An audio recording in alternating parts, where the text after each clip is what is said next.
হে মুসলিম যুবক, কি হয়ে গেল তোমার? কিসের পেছনে তুমি ছুটছো? কি নিয়ে তুমি উল্লাস করছো? কাদের ফ্যান হচ্ছ? রাবারের একটি বলকে লাথি মেরে কেউ নিপুণ ভাবে গোলপোস্টে ছুড়ে দিচ্ছে, এটিকে তুমি বাহাদুরি ভাবছো? এটিকে তুমি বীরত্ব মনে করছো? এসব ফালতু খেলোয়াড়রাই কি তবে তোমার কাছে হিরো? এই তুচ্ছ ফুটবল নিয়ে তুমি এত উল্লাস করছো? কই, তুমি তখন কোথায় ছিলে? আফগানের বীর মুজাহিদরা যখন গোটা কুফফার বিশ্বকে তুলোধুনে করেছিল, কাফিরদের হাঁটু গেড়ে বসে পরাজয় স্বীকার করতে বাধ্য করেছিল, তুমি তখন কোথায় ছিলে? যখন ইসলামের বীর সন্তানরা বিশ্বের সুপার পাওয়ারের গর্ব ধুলোয় মিশিয়ে দিচ্ছিল, তুমি তখন কোথায় ছিলে? যখন ভীত শিয়ালের পাল কাফের সৈন্যরা আফগানের মাটি ছেড়ে পালিয়ে যাচ্ছিল, আমি জিজ্ঞেস করতে চাই, তুমি তখন কোথায় ছিলে? যখন মুজাহিদরা কাবুলে বিজয়ের খুশিতে আল্লাহর দরবারে সিজদায় লুটিয়ে পড়েছিল, তখন কি তুমি উল্লাসিত হওনি? তোমার মন কি খুশিতে ভরে যায়নি?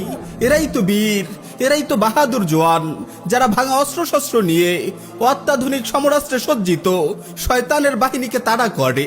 এরাই তো বীর, যারা মুসলিম ভূমিকে কাফিরদের নাপাক কবল থেকে উদ্ধার করে।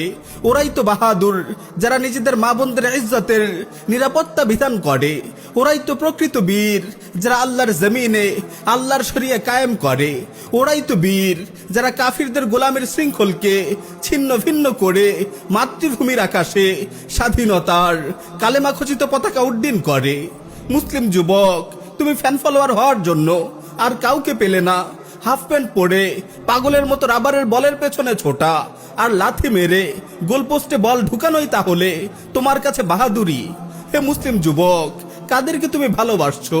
কাদের পোশাক তুমি গায়ে জড়াচ্ছ? কাদের মতো হেয়ার কাট দিচ্ছ? তুমি কি প্রিয় নবী সাল্লাল্লাহু আলাইহি ওয়াসাল্লামের সেই হাদিস শোনোনি, আল মারউ মা মান আহাব্বা? মানুষ কিয়ামতের দিন তার সাথেই থাকবে যাকে সে ভালোবাসে।